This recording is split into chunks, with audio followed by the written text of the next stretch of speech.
Hi everyone, welcome back to a new episode of Quick Guide.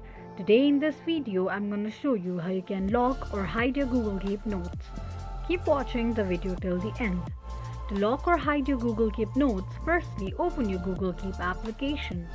The home page of Google Keeps where the saved notes will be displayed on the screen. Long press on any notes you want to lock or hide and click on three dots at the top right corner of the screen. Among the drop-down options, tap on Archive option. This is how you can lock or hide your Google Keep notes quickly and easily just in few steps. If you have any thoughts or queries, let us know in the comments section. Don't forget to subscribe to our channel.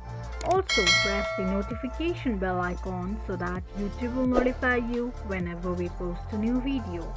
I hope this video was helpful to you. Thank you so much for watching.